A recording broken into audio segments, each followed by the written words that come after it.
So in somewhere in your essay, you use an unusual term that I originally thought was a typo, and it says originary, and it thought, does she mean imaginary? Like, what is this term exactly? Does she mean original? Like, what's going on here?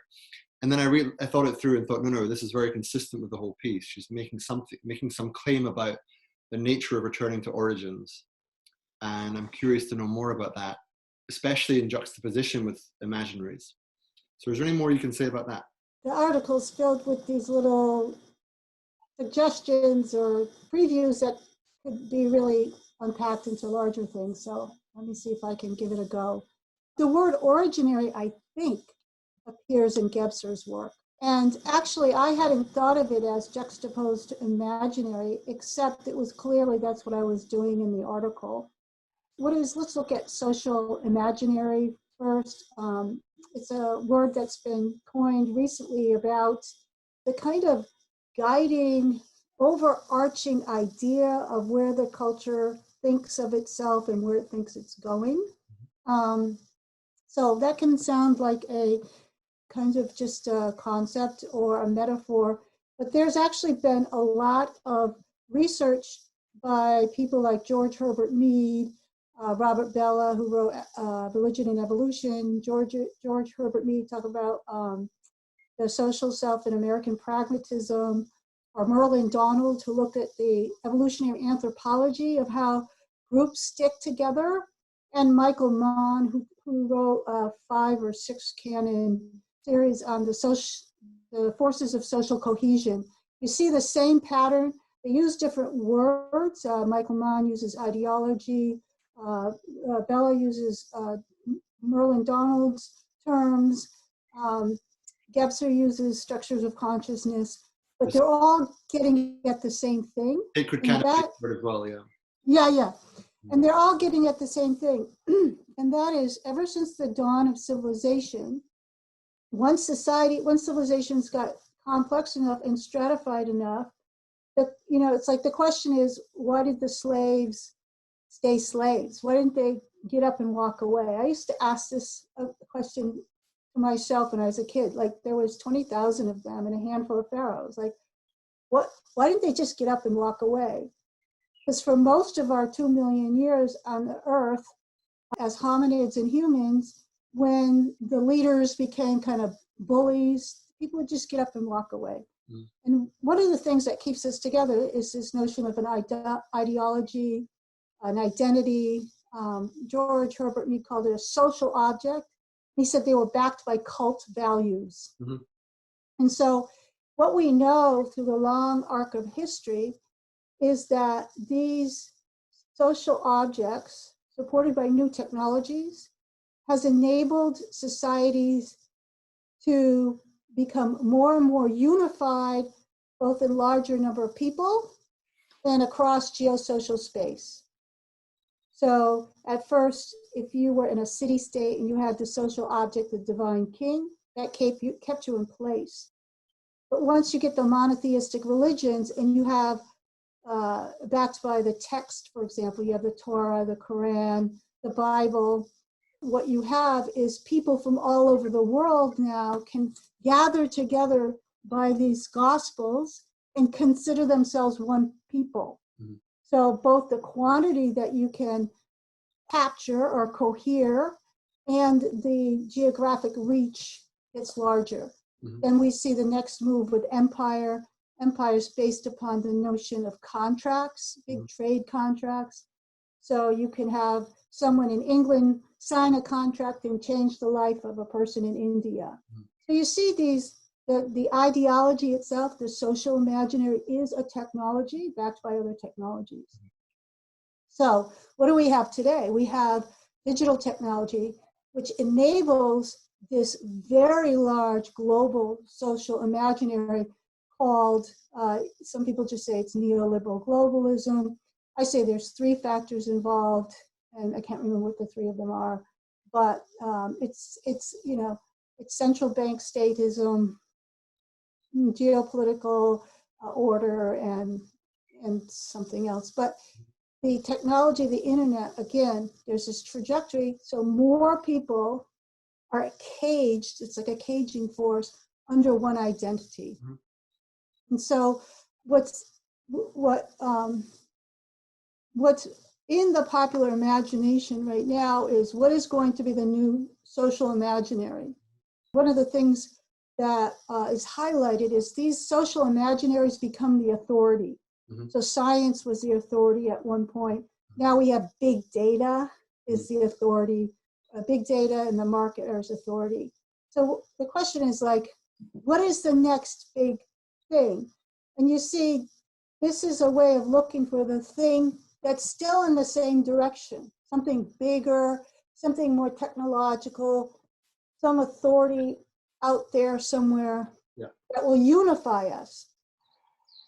And so we've always had this thing, especially since World War II, where we see the religions, especially in Europe, could not unify the tribal ethnicities.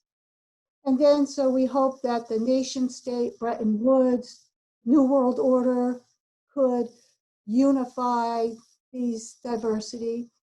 And we're constantly looking for the next best big thing, an imaginary, an ideology that can unify us. Mhm. So from a certain perspective, from a perspective, a Taoist perspective, you could say, I would say it's a realist perspective. Mhm.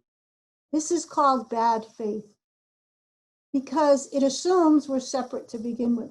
It assumes there's nothing that we have to have something to make us unified. What is ridiculous because it's in the other direction. Our deeper evolutionary layers are the broader universals. So our animal nature is a universal connection to all other animals. And our biotic nature is a deeper universal, it's a deeper connection to the biotic world. You go all the way back to the cosmological reality. So we are actually, we come from unity. That's a given. Mm-hmm. It's an extraordinary gift, really. Mm-hmm. And somehow we're not able to receive that. Mm-hmm. But we come from unity and we grow toward diversity. So the diversity we see, we don't have to get in there and try to unify it because it's an expression of a deeper unity that's always already there. And I for years taught this as the shadow of post-war humanism, Right. that all the wars and all the things we're constantly trying to do is to unify something that we've separated by an illusion in the first place. Right. And that the way to really embrace our, is so then I use the term originary unity. We are originally unity. It's a given. And then if you move from there, you realize what we have to learn is not how to unify each other, but how to be with diversity. We really don't know how to be with diversity, despite all the conversation.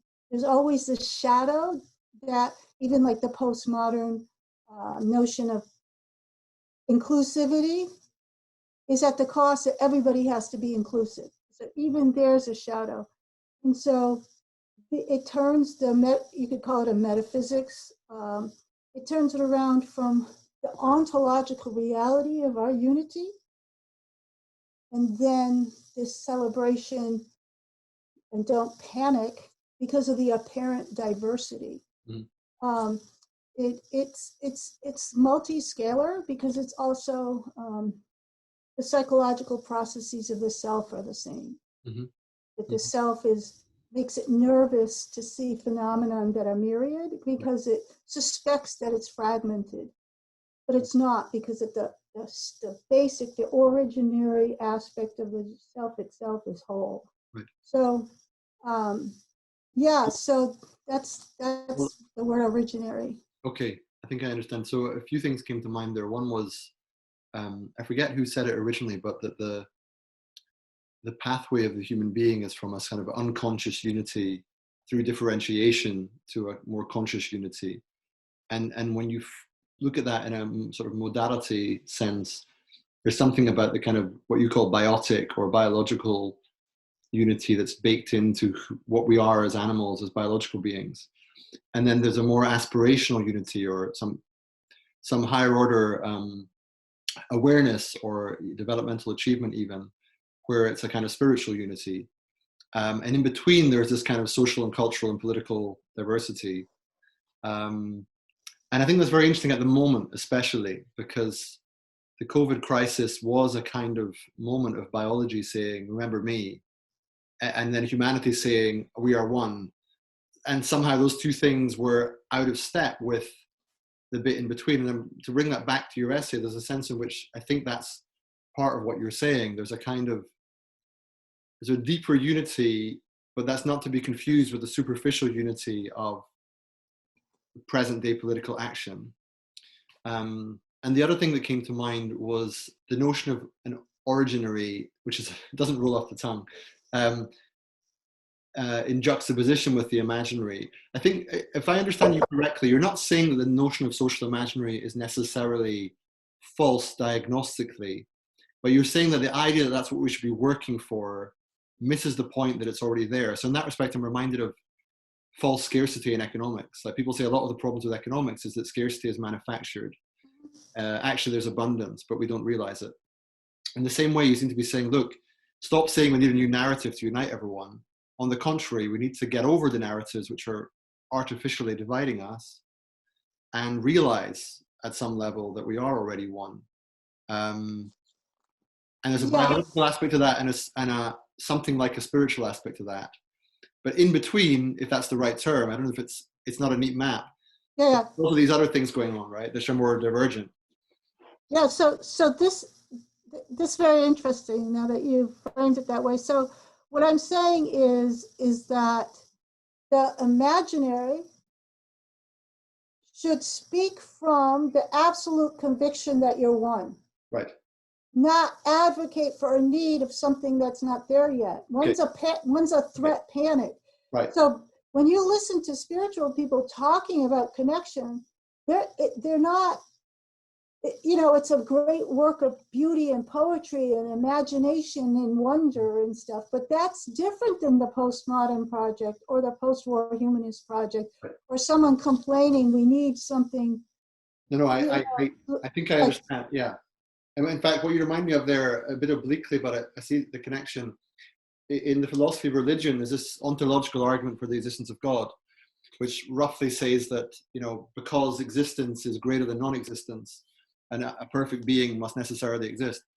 And some of the critiques in that debate are about, it works well if you already believe in God. Like, it actually works well as a kind of incantation or a way of reaffirming one's conviction. And in the same way, I think what you're saying is, by all means, create a new social imaginary, but do it from the felt sense of unity, not as an aspirational net to entangle humanity with. Yeah, now I'm going to actually push that a little further. And somewhere in the middle, I think what we're actually saying lives.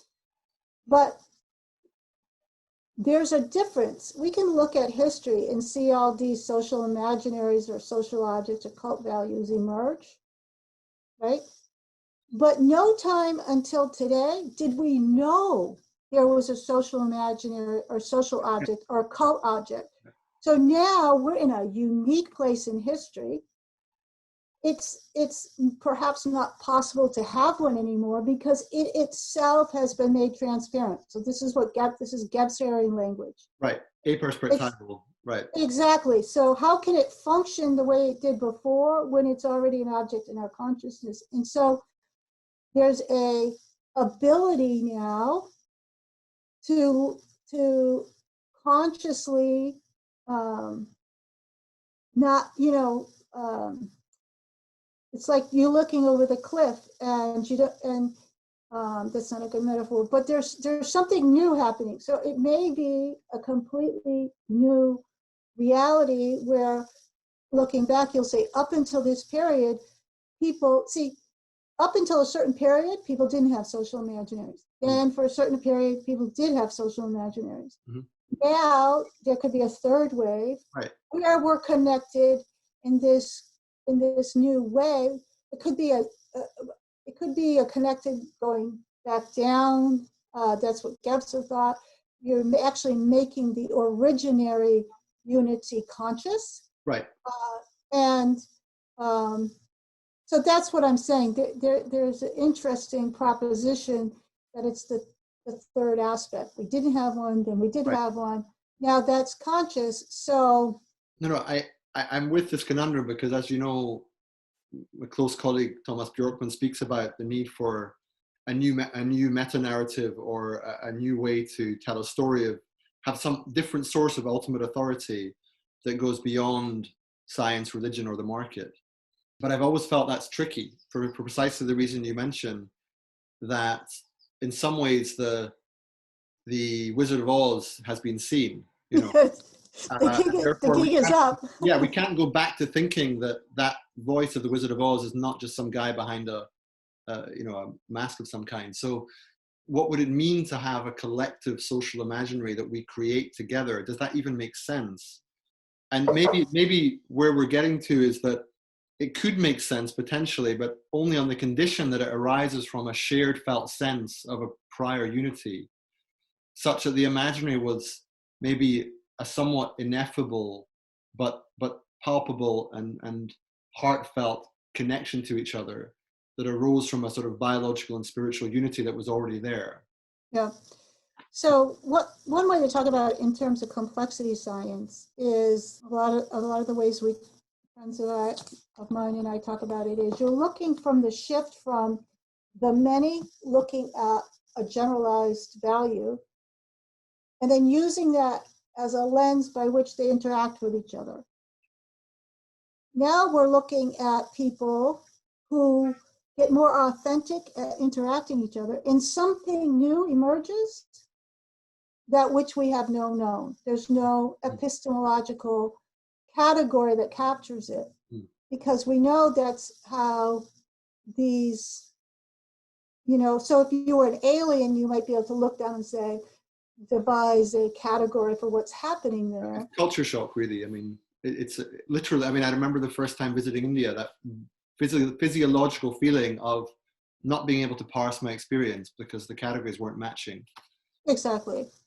Yeah, so we're looking for people to engage authentically with each other versus I figure out how I'm going to engage with you because we're both referencing a social object. Right. And this is where collective insight practice or group work happens, because when we enter group space, we're always trying to strategize. George Herbert Mead said, we're to back up, we're actually leading with our me. The me is a representation that you think is appropriate in social space, right, based upon this social object. Mm-hmm. For the first time, we want to lead with our eyes, the I, the unique right. Yeah, the sovereign individual wants to just enter public space as the sovereign individual. Right. And this would then release the need for the social object. Am I following you? I'm not totally sure. So first of all, the I-me distinction, I'm vaguely familiar, but remind me. One is a kind of social construct, personality, face. Yeah. The other is some more discerning sovereign place. Exactly. So the way you can experience it practically is you have a gatekeeper. You know what, something's arising in your experience, you're going to leave those for yourself and you're going to let this out into the public. And the way you decide that is you're calculating what object should present itself in public space. And that is referencing the collective imaginary that sets those rules. Right. So part of the work of getting beyond that stage in history is learning how to lead with your eye, your actual authentic is always a tricky word. You're perennial, perhaps. I don't know. You're something about. I mean, I think I think if I'm hearing you correctly, that the I is not the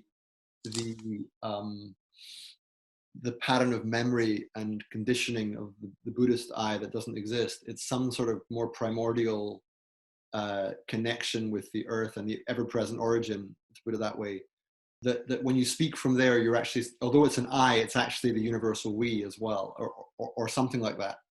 Exactly.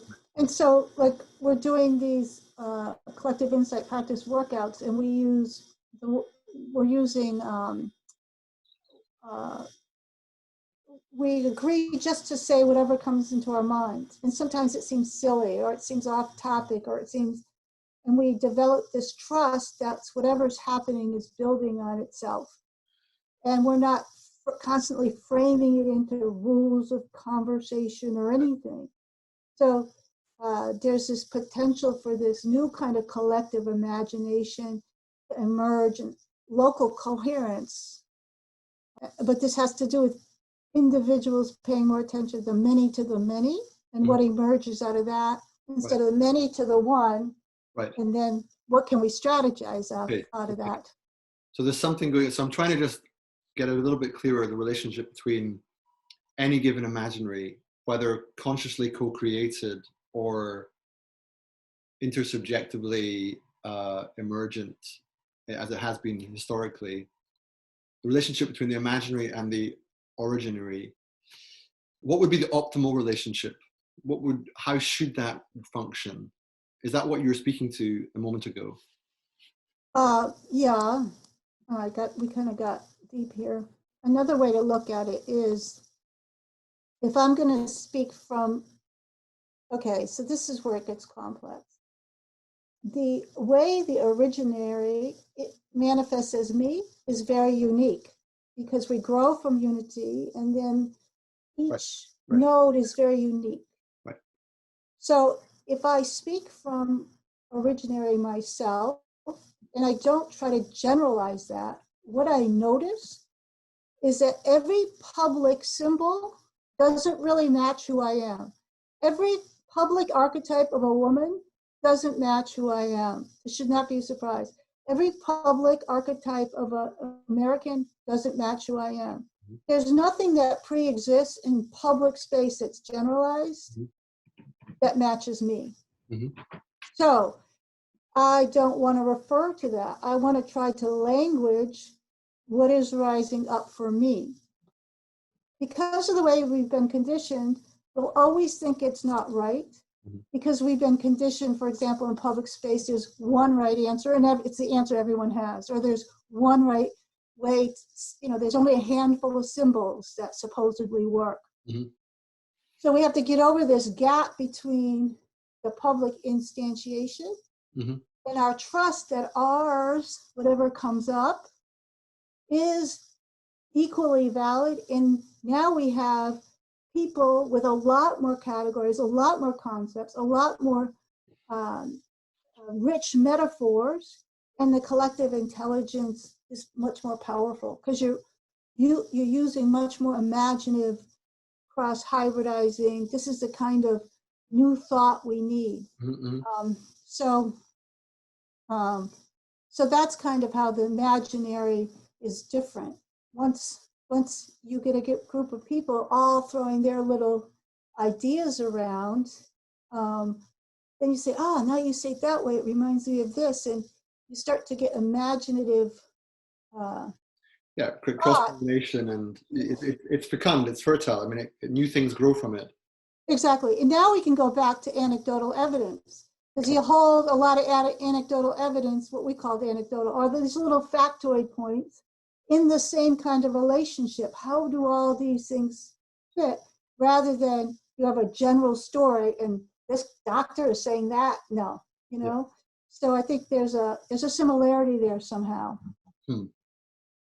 Okay, very interesting. And the hope lies somehow in the imaginary that we consciously co-construct, being one that recognizes both diversity and unity. The unity of our origin, a kind of ontological unity, and a kind of epistemological pluralism that stems from the unity at some level, and is in the nature of the unity to be epistemologically diverse. So it's quite deep water here, but I think this is where you were using the expression, even I think in your piece, the dangers of epistemological evangelicism, which was a curious expression. So I'm beginning to feel a bit more closely why that's a risk. Because if it doesn't stem from the ontological unity, it can just perpetuate fragmentation. Yeah, and the giveaway, it's like a tell in poker, is when someone's evangelical. Right. Because they actually are skeptical. If someone's evangelicalizing me, Right. they think that I'm different than them. They're in a panic to fix something that doesn't need to be Why are you fixed. not me? Yeah, become more like me. Yeah. Exactly. Like and you see, like, really what I would say mature spiritual people, there's something, they make you feel so at home, and they just able to contextualize the validity of everything in this really solid way without agreeing. That's not the point, but there's this other quality that is certainly not evangelical. Right. But is there anything else you want to close this conversation with? It just came up for me. I just wanted to say, now you know why I think it was so hard for me to write the article, because you see, this is how I think. Right. I think with, like, in this experience and perform what it's like to keep trying to language what is always arising. Yep. And not be afraid that it doesn't fit a certain narrative or context, because it has a lot of energy for me. It's trying to resolve itself through me. It's like, and that's also why in the article I said, please take a moment to make a mental model in your minds without really telling people exactly what that should be. Yeah. It's more of take a pause, make your own distinctions, Okay, great. So, I'm not trying to evangelicalize it. No, of course not. Thanks a lot, Bonnie, and have a good evening, and look forward to talking to you again soon. Yes, have a good day. Thanks so much. Take care. Bye. Bye. And for those who are listening and watching, Bonnie's piece is called Corona, A Tale of Two Systems, and it's on the Emerge website, which is whatisemerging.com. So I hope you can read more detail there about some of the things we've been discussing.